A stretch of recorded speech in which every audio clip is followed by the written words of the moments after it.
santuy, Bintuy. Standar Pemeriksaan Keuangan Negara, episode Kerangka Konseptual Pemeriksaan Keuangan Negara. Halo, hai, selamat datang, selamat pagi. Selamat pagi. Selamat datang di podcast Bintuy. Bincang-bincang santuy. Bersama kami, saya Putri. Saya Herta. Kami akan menjadi moderator pada jalan acara yang kece ini. Yang mana pada hari ini kita akan berdiskusi cantik. Secantik Ibu Ketua kita. Diskusi ini tentunya memiliki tujuan ya Mbak, untuk berbagi pemahaman kepada viewers kita. Wah, mulia banget sih ini, memang luar biasa acaranya. Ada berapa viewers ya Mbak? Kira-kira ini? Ada berapa ya? Kayaknya banyak deh ini. Apa nggak terhitung? 1 juta, 2 juta, ada 5 juta viewers nih kayaknya nih yang lagi nonton podcastnya kita nih. Benar-benar bangga banget sih bisa jadi moderator buat acara hari ini. Nah, kita akan diskusi tentang pemeriksaan keuangan, khususnya tentang kerangka konseptual pemeriksaan keuangan negara. Ya, bersama narasumber kita, para calon pemeriksa nih yang sedang berjuang belajar jadi pemeriksa yang oke nantinya. Jadi masih punya semangat nih ya kan? Masih semangat semua untuk melaksanakan pemeriksaan keuangan negara nantinya. Wah, tapi sepertinya semangat juga nggak ya buat mencari jodoh ini? Gimana ya? Nanti kita bicarakan di belakang saja itu ya, kalau mencari jodoh ya. Nah, sebelum itu kayaknya nggak sah nih kalau kita nggak kenalan dulu nih sama narasumber kita ya, Mbak. Baik. Nah, mungkin untuk yang pertama kita bakal kenalan sama siapa ya? Halo Mbak Nela, selamat pagi. Halo Mbak Putri, Mbak Herta, selamat pagi. Halo, Paginya Mbak semoga Nela. indah ya Mbak ya, cerah seperti hari ini. Iya, Wah. secerah mukaku. Terus yang narasumber yang kedua nih Mbak Put, ada mas-mas ganteng nih, yang selalu always happy katanya. Halo Mas Happy. Waduh, siapa itu? Apa kabarnya hari ini? Happy kan Halo Mas ya? Mbak Putri, Mbak Herta. Kabar baik Mbak? Alhamdulillah. Iya. Next siapa Mbak? Next ada siapa ya? Wah, ini nggak kalah ganteng sih Mbak. Mau tahu nggak siapa? Siapa nih? Halo. Ganteng banget apa ganteng aja Selamat nih? pagi. Iya, ini udah halo, hai. Ini nih luar biasa sih gantengnya. Halo Mas, selamat pagi Mas Haidir. Sawadee-khap. Ya, selamat pagi. Sawadee-khap. Ini beda kan Mbak? Beda auranya. Beda banget. Nah, Udah next kita juga tegang, ada akhirnya lawak gitu ya. Next kita juga ada narasumber yang cantik jelita gitu ya, yang mempesona banget nih gitu kan. Nah ada Mbak Anissa, halo Mbak Anissa. Halo, selamat pagi. Gimana kabarnya hari ini Mbak? Baik, Mbak Herta, Mbak Putri baik semua? Sehat, baik juga.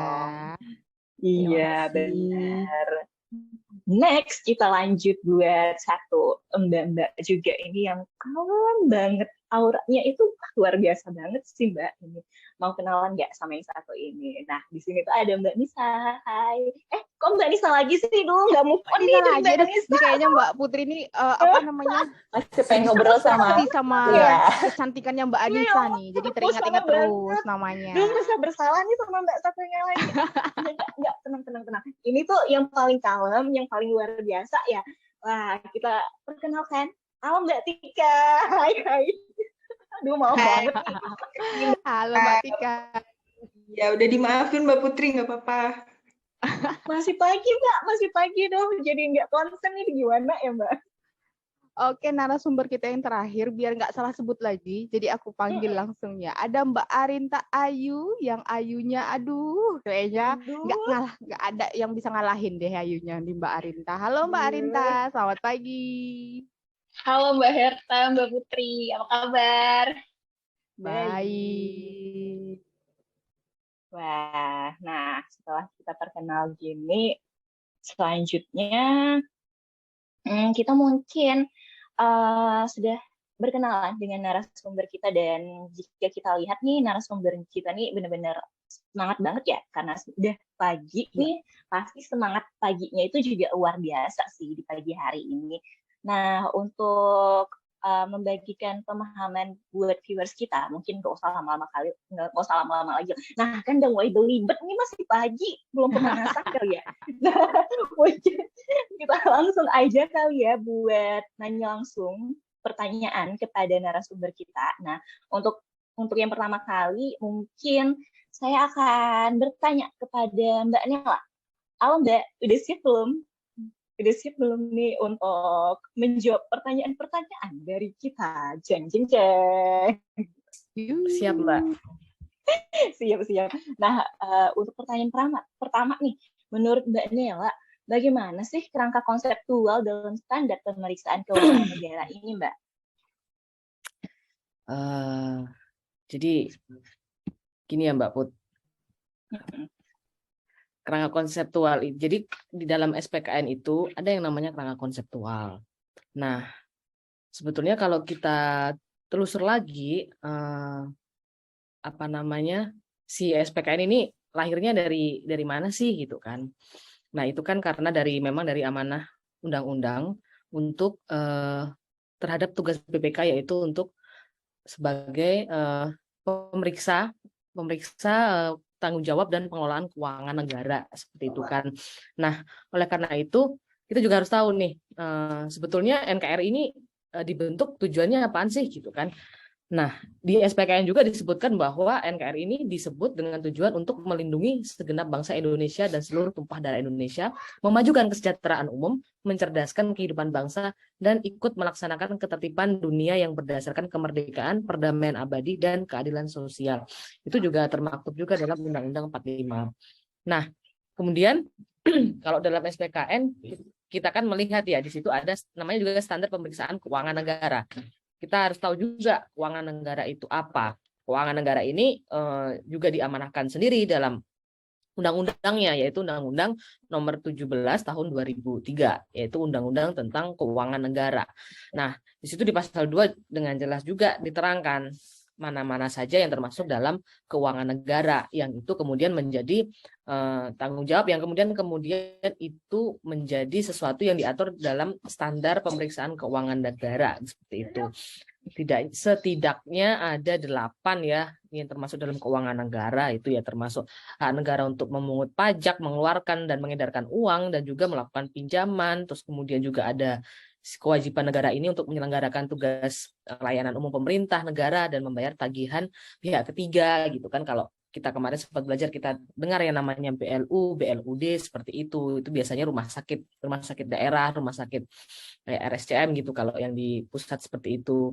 Terus kemudian yang termasuk keuangan negara itu juga ada penerimaan negara, ada juga pengeluaran negara, penerimaan daerah, pengeluaran daerah. Penerimaan daerah ini kan bukan hanya yang pajak ya, ada juga ya penerimaan daerah yang PNBP ya, bukan pajak, seperti itu. Itu juga termasuk ke dalam lingkup keuangan negara.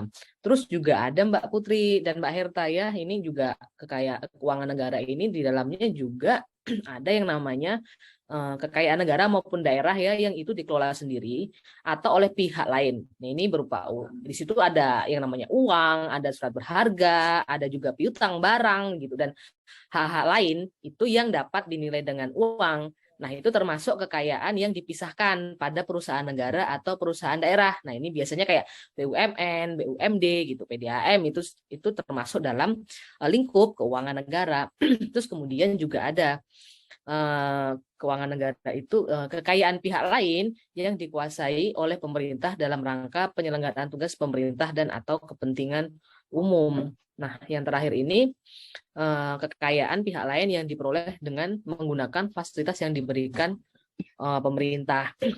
Itu adalah keuangan negara itu apa gitu kan, Mbak. Nah, makanya itu nah kan kelihatan kan kalau keuangan negara itu salah satu unsur pokok dalam penyelenggaraan pemerintahan negara gitu.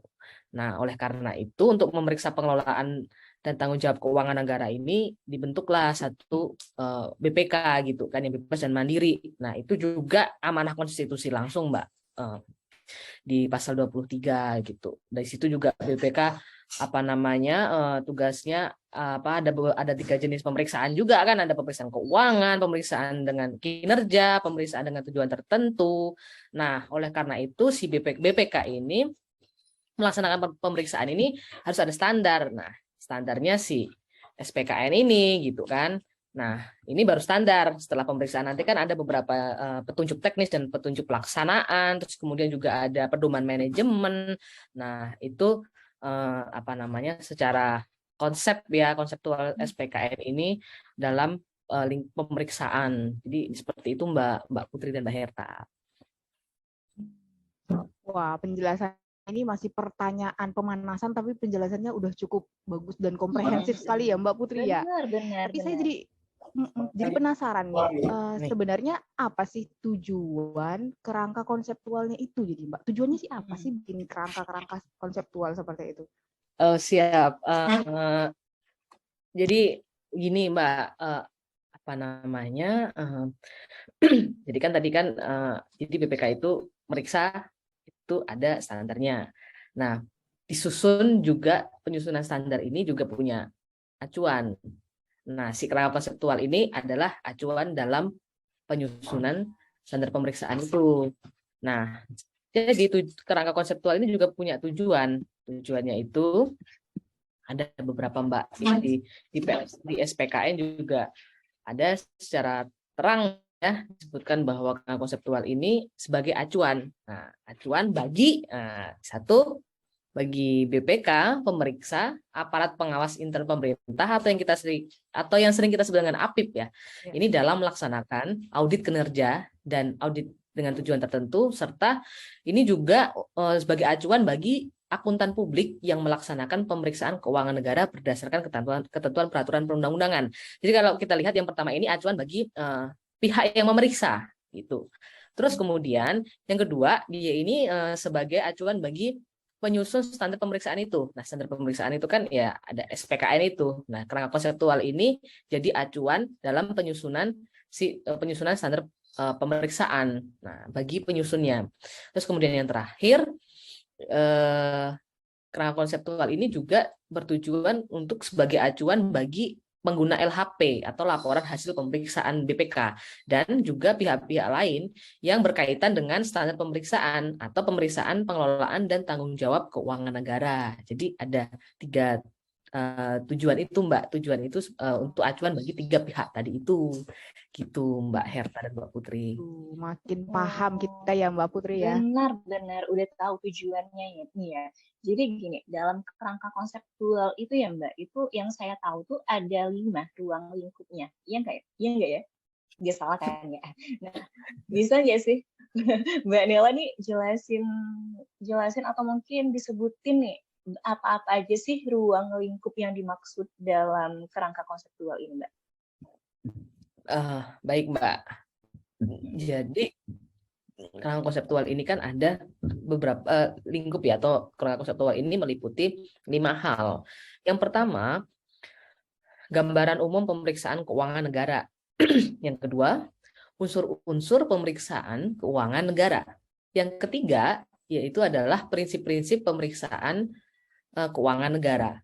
Yang keempat, pengembangan standar pemeriksaan. Nah, ini yang terakhir. Itu meliputi hubungan antara kerangka konseptual, ketentuan peraturan perundang-undangan, standar pemeriksaan, dan ketentuan lainnya. Gitu Mbak Putri dan Mbak Herta. Semoga menjawab. Nggak salah. Nggak salah. Viewers kita ilmunya makin oke nih mendengarkan penjelasan dari Mbak Nela gitu ya. Ternyata podcast kita bermanfaat ya. Sangat bermanfaat. Nah, tadi itu Mbak Nela itu sempat nyebutin soal 5 ruang lingkup. Tapi saya mau nanyanya sama Mas Happy nih. Sama Mas Happy. Sebenarnya kalau... jangan dulu deh. Mas Happy jangan dulu. Kita ke Mas Haidir dulu deh. Ganti nih. Jangan Mas Happy dulu. Mas Haidir dulu. Mas Haidir dulu. Mas Happy-nya kita keep dulu deh. Iya, nah, Mbak Nela tadi itu kan ada nyebutin nih Mas. Soal ruang lingkup dalam kerangka konseptual pemeriksaan keuangan negara. Nah, di sana ada salah satunya ada gambaran umum nih. Nah, emang gambaran umum itu yang seperti apa? Apakah ada gambar-gambar gitu yang bentuknya umum-umum aja atau gimana sih Mas Haidir? Bisa jelasin supaya viewers kita juga makin paham nih tentang gambaran umum Benar. kerangka konseptual pemeriksaan keuangan negara. Ya, terima kasih Mbak Erta dan Mbak Putra. Jadi gambaran umum itu yang sering kita lihat itu yang gunung dua, tengahnya matahari itu. Anak SD dong. Itu gambaran umum itu. Enggak. Jadi gambaran umum pemeriksaan itu ya kita mengacu pada peraturan BPK nomor 1 tahun 2017, tepatnya pada lampiran 1. Gambaran umum pemeriksaan itu ada 8 gambaran. Di antaranya yang pertama ada mandat pemeriksaan keuangan negara. Itu yang pertama. Yang kedua ada kemandirian BPK. Selanjutnya wewenang BPK. Selanjutnya definisi pemeriksaan keuangan negara atau nanti kita ke depan akan kita singkat menjadi PKN. Yang kelima lingkup PKN. Keenam jenis daripada PKN itu. Terus itu ada juga manfaat daripada PKN, dan terakhir atau kedelapan yaitu transparansi dan akuntabilitas pemeriksaan keuangan negara. Jadi gambaran umum itu yang saya sebutkan tadi ada 8 itu, Mbak. Baik, Mas. Dari 8 gambaran umum itu kayaknya seperti pandangan pertama. Jadi saya tuh seperti pendengaran pertama itu mengenai mandat ya. Jadi bisa dijelaskan mungkin secara lebih jelas Mas mengenai mandat itu sendiri bagaimana ya? Ya, betul Mbak Putri. Jadi tadi dari yang saya jelaskan, gambaran umum PKN itu salah satunya kan ada mandat dalam pemeriksaan keuangan negara. Nah, yang dimaksud dengan mandat dalam pemeriksaan keuangan negara itu yaitu pemeriksaan keuangan negara ini kan dijalankan, dilaksanakan, dilakukan oleh BPKRI, Badan Pemeriksa Keuangan Republik Indonesia, itu secara bebas dan mandiri. Sesuai dengan apa mereka melakukan itu? Jadi sesuai dengan apa yang diberikan, apa yang diamanahkan, dan apa yang dimandatkan oleh Undang-Undang Dasar 1945. Itulah yang dimaksud dengan mandat pemeriksaan keuangan negara yang diamanatkan langsung dari Undang-Undang Dasar 1945 ke Badan Pemeriksa Keuangan. Oh, begitu. Tapi tadi itu saya juga dengar nih Mas Haidir sebut kata mandiri, kemandirian gitu kan. Nah, itu maksudnya apa ya gitu, Mas Haidir? Ya, mandiri yang dimaksud di sini itu bukan Bank BUMN ya, tapi yang mana kemandirian BPK yang dimaksud ini yaitu BPK itu memiliki apa ya, kebebasan. Terus itu dia BPK itu memiliki kemandirian juga dalam melakukan perencanaan pelaporan itu, dan melakukan tindak hasil pemeriksaan itu dia tidak bergantung dan tidak bisa diintervensi gitu. Jadi kebebasan dan mandiri dalam melakukan pekerjaan itu. Jadi selain itu juga BPK mandiri itu, kemandirian BPK itu dalam hal sumber daya manusia juga dia kemandirian juga, terus itu anggaran dan sarana pendukung lainnya. Itu singkatnya lah yang dimaksud Jadi dengan kemandirian BPK. intinya BPK itu memang dari sumber daya manusia aja ataupun dari tanggung jawabnya emang benar-benar mandiri gitu ya. Wah, Nah, keren banget nih BPK nih. Top banget. Nah, dari catatan saya juga nih, di gambaran umum ini ada mengenai pemeriksaan keuangan negara. Nah, itu bagaimana ya Mas tujuannya? Tujuan daripada pemeriksaan keuangan negara itu keuangan negara. Nah, kalau kita ingat keuangan negara itu kan merupakan salah satu unsur pokok ya dalam penyelenggaraan pemerintah negara dan mempunyai manfaat yang sangat penting. Sangat penting gunanya apa? Untuk mewujudkan dan mencapai masyarakat yang adil dan makmur dan sejahtera. Jadi di dalam pembukaan undang-undang itu kalau saya ingat itu bunyinya ada keuangan negara, tujuan daripada negara itu untuk mencapai masyarakat yang adil, makmur, dan sejahtera. Nah, jadi untuk mencapai tujuan negara itu, maka di Undang-Undang Dasar 1945, tepatnya itu di pasal 23E ayat 1 menyebutkan negara mengadakan satu BPK yang bebas dan mandiri yang memiliki tugas dan kewenangan untuk melakukan apa ini? Yaitu melakukan pemeriksaan, pengelolaan, dan tanggung jawab keuangan negara. Karena tertuang disitulah itu untuk mencapai tujuan-tujuan negara tadi itu. Jadi tujuan pemeriksaan keuangan negara ini adalah untuk mencapai tujuan-tujuan negara, yaitu masyarakat yang adil, makmur, dan sejahtera. Makanya diperkuat dengan di pasal 23E ayat 1. Singkatnya seperti itu. Tapi pemeriksaan keuangan negara ini juga dilakukan itu untuk mendorong tata kelola keuangan negara yang baik melalui perolehan keyakinan bahwa pengelolaan dan tanggung jawab keuangan negara itu sudah sesuai dengan ketentuan peraturan perundang-undangan dan prinsip tata kelola yang baiknya itu. Itu juga salah satu pemeriksaan keuangan negara. Wah, penjelasannya ini sangat ini ya, komprehensif gitu ya, sangat padat gitu ya. Tadi dari Mbak Nela, terus Mas Hair juga ngasih penjelasannya, wah super kasih ilmu sama kita dan juga viewers kita yang 5 juta gitu ya, yang lagi nonton. Iya. Nah, baik. saya ini tadi yang sebenarnya udah mau di-keep nih, nanya, harus kita ini sih. mau nanya nih sebenarnya gitu ya sama Mas Happy. Cuman jangan kemana-mana dulu. Kita kan tadi masih ngekip nih cowok ganteng gitu ya kan. Nanti kita keluarin setelah kita ada yang satu ini. Ada. Wah, nggak sekarang nih. Wah, nanti harus aja deh. lagi nih. Dikip dulu, supaya nanti waktu keluar wah langsung bersinar gitu, kelihatan gitu ya, orang langsung silau gitu ngelihatnya. Bisa. Oke. Baik. Oke, jadi jangan kemana-mana dulu untuk viewers kita. Tetap di podcast Bintuy. Bincang-bincang santuy. Bincang-bincang santuy, Bintuy. Halo, hai. Balik lagi dengan kita di podcast Bintuy. Bincang-bincang santuy. Ya, Mbak Putri. Tadi tuh kita udah ngekip ya. Kita bilang ngekip ada nih yang bakal ngasih penjelasan lebih lanjut gitu ya kan. Nah, pasti para viewers kita nih nanya ini, emang yang mau dijelaskan apa sih gitu. Yang pastinya nih ilmunya pasti berguna banget lah buat kita dan juga para viewers kita yang 5 juta di luar sana. Benar gitu ya. banget. Nah, jadi kita lanjut aja nih pembahasan kita. Udah penasaran banget gitu ya kan. Nah, di sini ada narasumber kita yang tadi di-keep, ada Mas Happy. Mas Happy ini kita mau nanya nih sama Mas Happy. Mas Happy, tadi tuh kan dari Mbak Nela, Mas Haidir, itu udah jelasin gitu ya, sebenarnya panjang banget penjelasan mereka dan itu memang masih gambaran umumnya, masih tujuannya yang dijelasin. Nah, di dalam kerangka konseptual pemeriksaan keuangan negara itu kan pasti ada unsur-unsurnya nih, gitu ya kan. Kayak avatar aja ada unsur tanah gitu ya, air gitu ya. Iya, benar. Nah, kalau di PKN sendiri gitu ya, di pemeriksaan keuangan negara kerangka konseptualnya itu unsur-unsurnya apa aja sih, Mas? Baik, terima kasih Mbak Herta. Jadi unsur-unsur dalam pemeriksaan keuangan negara ini ada beberapa poin.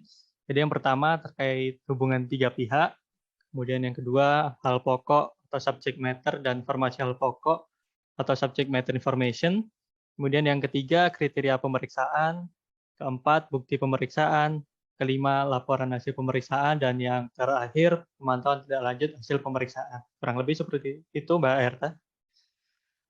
Oke, Mas. Tadi nih aku salfok sih Mbak. Duh, gimana ya? Ini harus diluruskan nih. Nah, tadi itu Mas Happy ini ada sebutin ada hubungan tiga pihak nih. Wah, ini gimana ya hubungan 3 pihak ini? Gimana sih Mas? Apa ada cinta segitiga kah di situ? Waduh. Sini. Aduh, gimana ya Mas? Waduh, berat ini ceritanya nih. Jadi yang dimaksud 3 pihak di sini bukan seperti itu ya Mbak Putri. Jadi 3 pihak yang dimaksud di sini nih terdiri dari yang pertama pemeriksa keuangan negara, kemudian yang kedua pihak yang bertanggung jawab, dan yang ketiga pengguna laporan hasil pemeriksaan keuangan negara. Nah, untuk pemeriksa keuangan negara sendiri, di dalam pemeriksa keuangan negara yaitu terdapat badan pemeriksa keuangan, kemudian ada akuntan publik atau pihak lainnya yang melakukan pemeriksaan atas pengelolaan dan tanggung jawab keuangan negara untuk dan atas nama BPK.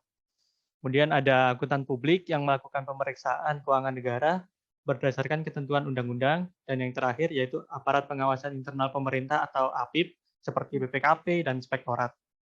Kemudian untuk pihak yang bertanggung jawab di sini yaitu entitas yang mengelola tanggung jawab keuangan negara. Dan yang terakhir yaitu untuk pengguna laporan hasil pemeriksaan ini, jadi laporan hasil pemeriksaan ini dimanfaatkan oleh para pemangku kepentingan sesuai dengan tugas dan wewenangnya untuk mengambil keputusan dalam rangka pengelolaan keuangan negara. Nah, ini dibagi menjadi 3 poin, yaitu yang pertama, pemangku kepentingan yang berpengaruh langsung terhadap keberadaan BPK. Jadi contohnya itu seperti DPR, DPD, DPRD, dan pemerintah. Kemudian selanjutnya ada pemangku kepentingan yang terkait langsung dalam pelaksanaan tugas pokok dan fungsi BPK, seperti manajemen entitas yang diperiksa, kepala daerah, dan BUMN atau BUMD. Kemudian yang terakhir yaitu pemangku kepentingan lainnya, seperti media massa, lembaga profesi, lembaga internasional, dan tentunya masyarakat. Seperti itu Mbak Putri. Wah, berarti bukan cinta segitiga, Mbak. Duh, salah nih, Kita tadi mikirnya udah kemana-mana gitu ya. Ternyata hubungan 3 pihak itu bukan kayak yang kita pikirin gitu. Tapi untungnya udah diperjelas ya gitu. Iya, duh. Nah, rumit soalnya. Oke.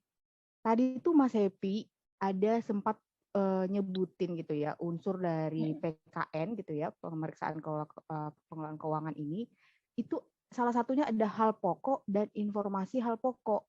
Nah, saya mau nanya nih sama narasumber kita yang cantik jelita gitu ya, Mbak Anissa. Cantik jelita, iya. Itu maksudnya apaan sih Mbak? Kasih tahu kita dong gitu. Oke, makasih Mbak Herta Mbak Putri. Jadi ini kita balikin dulu ya. Dalam melakukan pemeriksaan, pemeriksa itu mengevaluasi ada 2 hal ini yang Mbak tanyakan ini. Jadi pemeriksa mengevaluasi yang pertama hal pokok atau subject matter dan informasi hal pokok. Ini namanya mirip-mirip ya. Apa sih bedanya depannya ada informasi sama satunya enggaknya? Saya jelasin hal pokok dulu ya. Jadi hal pokok ini adalah hal-hal yang diperiksa atau hal-hal yang menjadi perhatian dalam suatu penugasan pemeriksaan yang dapat berupa informasi, kondisi, atau aktivitas yang dapat diukur atau dievaluasi berdasarkan kriteria tertentu. Nah, selanjutnya informasi hal pokoknya, ada informasi ini di depannya. Itu adalah hasil evaluasi atau hasil pengukuran hal pokok terhadap kriteria. Jadi hal pokok dan informasi hal pokok ini memiliki bentuk yang beragam dan karakteristik yang berbeda tergantung tujuan pemeriksaannya. Begitu Mbak Putri, Mbak Herta.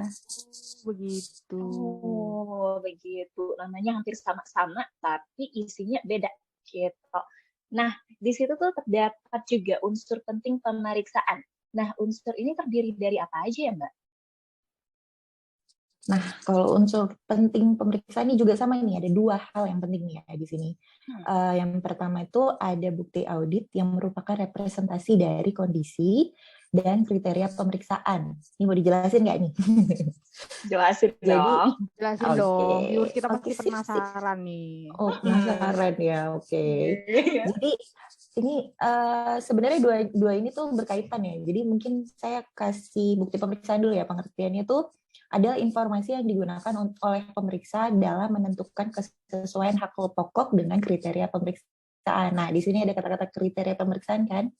Nah, kriteria pemeriksaan ini adalah tolak ukur yang digunakan dalam memeriksa dan menilai hak pokok, dalam hal ini informasi yang diungkapkan dalam pengelolaan dan pertanggungjawaban keuangan negara, termasuk tolak ukur penyajian dan pengungkapan yang relevan. Nah, di sini tuh sebenarnya ada beberapa kriterianya nih kalau mau tahu ya. Jadi kriterianya itu, kriteria pemeriksaannya ada 5. Yang pertama tuh relevan, lengkap, andal, netral, dan dapat dipahami. Begitu secara singkatnya. Ternyata begitu. Viewers kita jadi nggak penasaran lagi ya Mbak Putih ya. Iya, benar-benar. Udah jelas.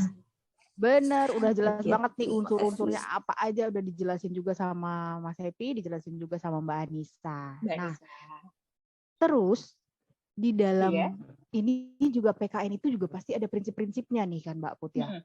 Benar. Tapi kita harus minta penjelasan lebih nih tentang prinsip-prinsip di PKN. Nah, untuk itu saya mau narasumber kita yang cantik jelita juga nih gitu ya. Mbak Atika tolong dijelasin dong gitu sama kita dan sama viewers kita nih yang 5 juta di luar sana. Ya Mbak, akhirnya dapat giliran juga ya. Ini tadi saya nanya-nanya, Iya. kapan nih ditanya gitu. Iya, udah nggak sabaran ya Mbak ya. Iya, jadi tadi pertanyaan tentang prinsip-prinsip dari pemeriksaan keuangan ya Mbak. Sebelumnya kalau dari pengertiannya sendiri, prinsip pemeriksaan keuangan itu ketentuan yang harus dipahami dan ditaati, baik oleh pembuat standar dalam menyusun standar pemeriksaan maupun oleh pemeriksa dalam melakukan pemeriksaan. Jadi yang harus digarisbawahi itu dipahami dan ditaati, jangan ditaati aja tapi nggak dipahami gitu ya. Nah, untuk prinsip-prinsipnya itu diantaranya ada kode etik, pengendali mutu, manajemen dan keahlian tim, resiko pemeriksaan, materialitas, dokumentasi pemeriksaan, dan komunikasi pemeriksaan. Gitu, Mbak. Baik. Jadi tadi Mbak Tika itu ada nyebutin soal kode etik ya. Ini beneran aku jadi penasaran sih di sini mengenai tentang kode etik sendiri. Secara kode etik ini memiliki peranan penting ya tentunya menyangkut norma yang patut dipatuhi oleh anggota BPK. Benar. Dan lagi nih ya, ada banyak masalah-masalah di luar sana yang menyangkut tentang kode etik ini sendiri. Nah, mungkin Mbak Tika bisa jelasin sedikit lebih detail hal yang harus digarisbawahi, yang harus diingat dalam kode etik ini sendiri. Ya, tadi udah disebutin sedikit juga ya sama Mbak Putri. Kalau kode etik itu sendiri kan merupakan norma yang harus dipatuhi selama menjalankan tugas.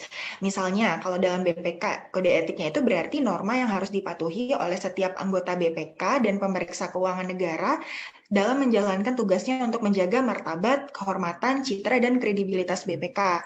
Nah, kode etik yang ditetapkan BPK itu biasanya kita kenal dengan sebutan IIP atau independensi, integritas, dan profesionalisme. Saya itu tertarik banget loh waktu Mbak Atika bilang IIP gitu ya.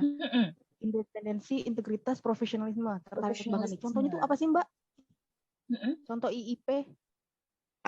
Jadi saya jelasin satu-satu dulu ya Mbak ya.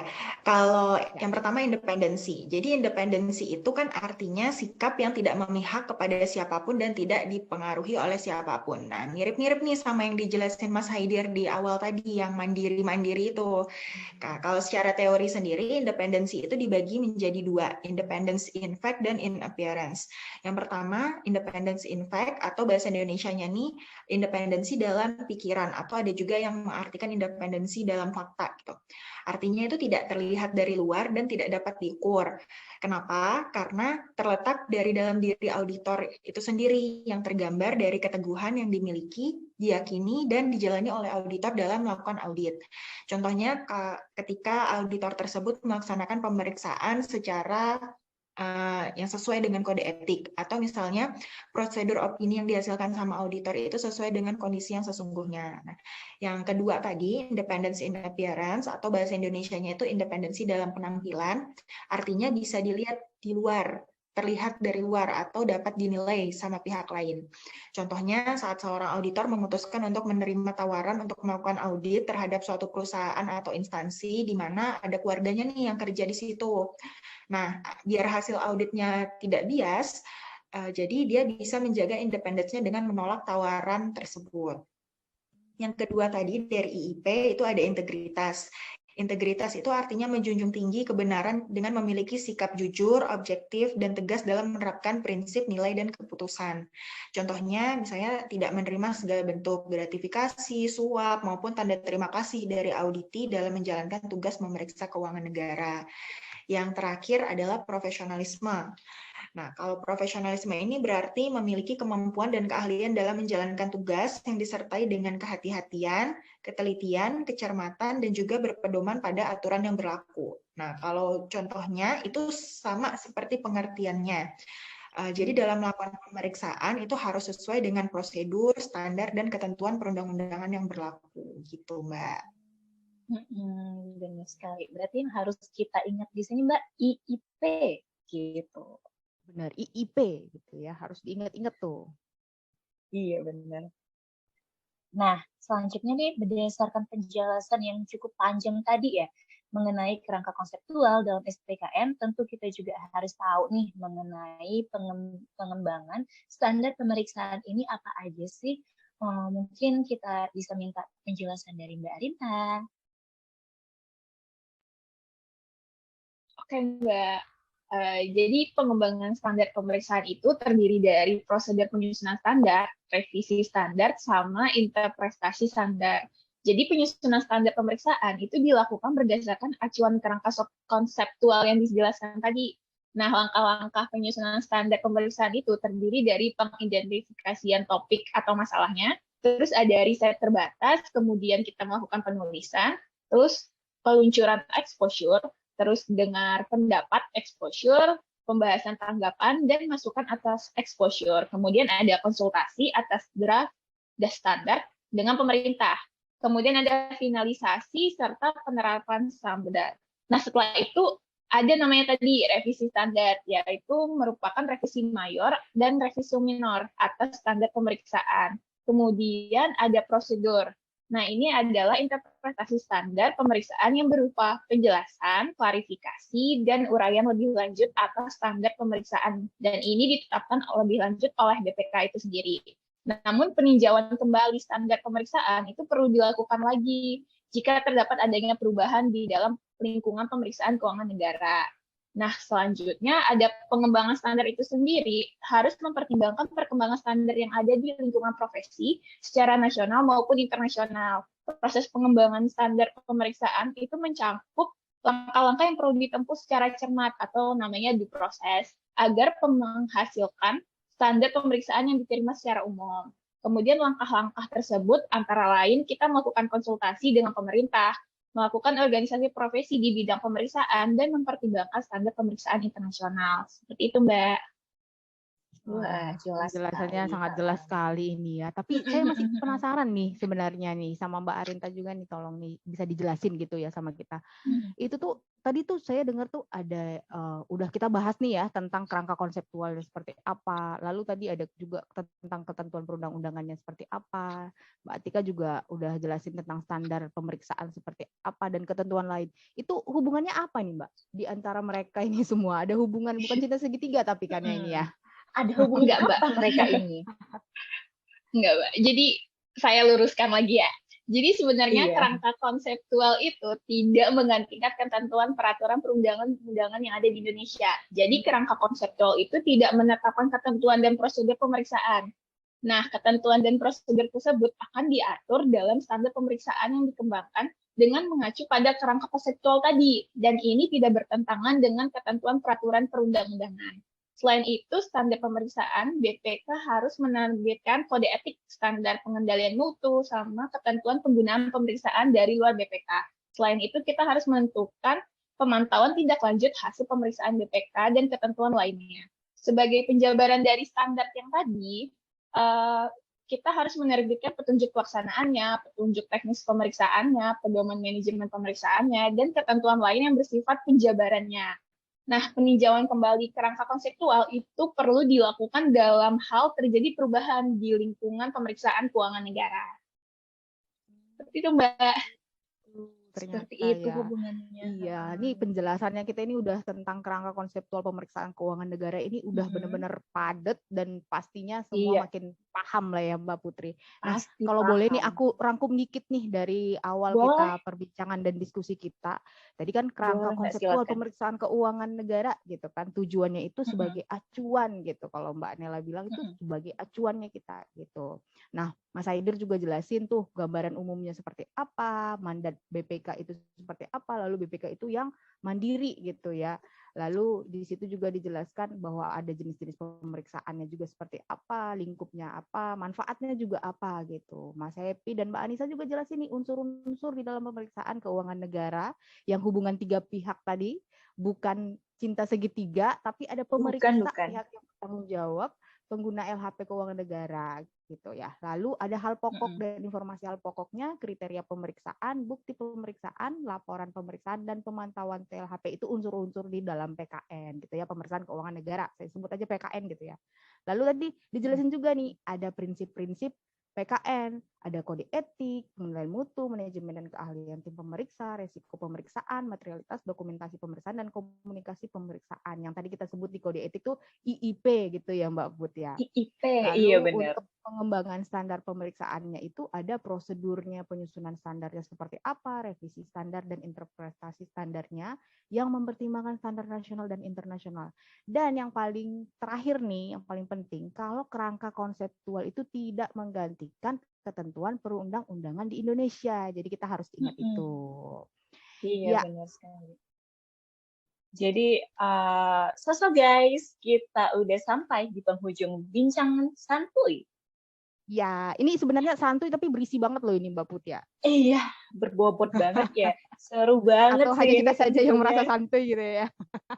Enggak dong. Yang lain enggak, tidak enggak, merasa ini Pasti santuy. nih. Oh, enggak dong. Pasti semua ngerasa santuy sih ini. Namanya aja bintuy gitu ya kan. Nah, sebelum itu nih Mbak, sebelum kita akhirin ini, nggak sah dong kalau kita nggak panggil lagi salah satu dari narasumber kita buat kasih kesan pesan rasa selama bincang-bincang ini. Oke, saya lihat-lihat, saya pandang-pandang, dan pandangan saya jatuh kepada yang paling cakep sih di sini kalau menurut saya. Mas Haidir, yuk Mas, silakan kasih kesan pesannya Mas. Baik, terima kasih Mbak Putri dan Mbak Herta dan teman-teman. Di forum diskusi ini sangat menarik ya. Moderatornya juga ramai, narasumbernya juga singkat dan padat banget gitu. Jadi kita dari tadi ini kan membahas kerangka konseptual PKN gitu ya, dengan singkat dan padat. Yang di dalam itu padahal banyak banget tuh gambaran umum tuh nyabang lagi ke bawah, unsur-unsur pemeriksaan keuangan negara nyabang lagi ke bawah dari prinsip-prinsip hingga pengembangan standar pemeriksaan keuangan negara. Jadi saya yakin juga diskusi ini dapat memberikan tambahan pemahaman bagi teman-teman yang menonton diskusi ini. Dan tentu tidak lepas juga menambah pemahaman kita-kita juga para pendiskusi yang ada di forum ini. Saya juga ingin menyampaikan sedikit quote, yaitu perkayalah dirimu dengan ilmu dan kebermanfaatan. Semua itu enggak tertukar. Jika ilmumu tinggi, maka keberkahan dan kebahagiaan yang akan didapat. Terima kasih. Sekian dari saya. Wah, keren banget nih. Baik, Kasih tepuk tangan dulu dong. Oke, setelah yang cakep nggak lengkap nih kalau kita nggak manggil yang cantik. Yuk mari yang cantik-cantik, Mbak Nela. Ada yang cantik juga nih. Nela, keluarkan suara indahmu, Mbak.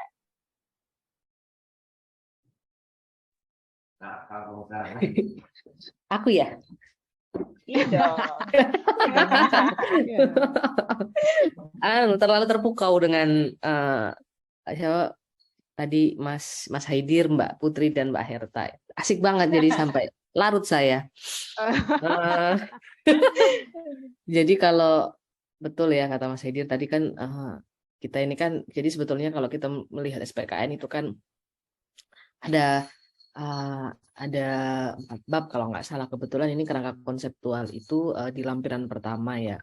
Di situ ada mulai dari gambaran umum segala macam gitu. Kalau tadi Mas Haidir sudah memberikan sejenis ringkasan begitu dari diskusi kita, aku nggak mau tambah bikin teman-teman pendengar kita kayak itu. Aku mau ngasih ini aja sih bukan nasihat sih, cuman untuk teman-teman juga yang sama-sama lagi berjuang belajar untuk berjuang untuk menjadi paham sebetulnya pemeriksaan ini seperti apa, terus kemudian nanti tupoksi kita bagaimana, terus detail-detail di dalamnya seperti apa, juga bergelut dengan banyak akun-akun itu. Kemarin kita belum selesai dengan AK ya, akuntansi sistem akuntansi, terus kemudian kita sudah harus mencerna lagi akuntansi pemerintahan seperti itu. Jadi teman-teman pendengar ya, dan maupun teman-teman yang sama-sama juga lagi berjuang, ingatlah semuanya ini pasti akan berlalu. Ini badai akan berlalu. Meskipun kadang-kadang badai itu juga suka berlalu lalang gitu sih kan. Cuman yakin seberlalu-lalu lalangnya pasti yang itu akan berlalu dan akan datang lagi. Itulah namanya badai, pasti berlalu lalang. Dan hidup kita ini kan memang isinya belajar. Cuman belajar ini kan nggak semuanya belajar tentang yang relate dengan wawasan dan pengetahuan technically dalam pemeriksaan ini ya, tetapi kita juga belajar bagaimana kita bersosialisasi dengan teman-teman. Jadi jangan cuma baca-baca doang, tapi juga bergaul sama teman-teman. Terus juga waktu buat ibadah, terus juga juga jangan lupa kalau yang suka nonton drama Thailand, nonton drama Thailand. Kalau yang suka nonton drakor jangan lupa buat nonton drakor gitu kan, Kamsahamnida gitu kan. Nah, kira-kira gitu teman-teman. Jadi kita lalui semuanya ini dengan banyak part gitu. Baca iya, tapi diskusi juga iya, nonton bareng juga iya, sesekali kita sholat berjamaah juga iya gitu teman-teman. Baik, ya, Mbak Nela, sarangnya keren banget ya, sarangnya gitu ya. Swadikap gitu. Kesan dan pesannya dari dua narasumber kita gitu ya. Jadi ini sudah sebagai akhir lah ya dari podcast kita hari ini, di Bintui kita hari ini gitu ya. Dari penonton kita yang tadinya 5 juta kayaknya udah nambah nih gitu ya, udah jadi 6 juta kayaknya, udah 7 juta gitu. Waduh. Jadi, tapi tenang, kalau nanti ada kesempatan lagi kita bakal ada bintu-bintu selanjutnya. Tapi untuk hari ini gitu ya, kita mau undur diri dulu gitu ya. Udah haus juga dari tadi cuap-cuap gitu, mana nggak ada minum lagi nih Mbak Putri, gimana sih ini ya gitu. Gimana sih panitia konsumsi? Ya udah kalau gitu kita tutup aja. Selamat menikmati hari ini gitu ya. Seperti kata Mbak Nela, jangan lupa beribadah, jangan lupa nonton Matelan gitu ya. Tetap pesimis. Tetap optimis gitu ya. Tetap optimis. Iya benar. Jangan semangat. Tetap semangat. Jangan salah. Aduh, salah lagi. Tetap semangat. Salah lagi. Oke. Baik, saya Putri. Saya Herta. Kita undur diri. Bye-bye. Terima kasih Mbak Putri.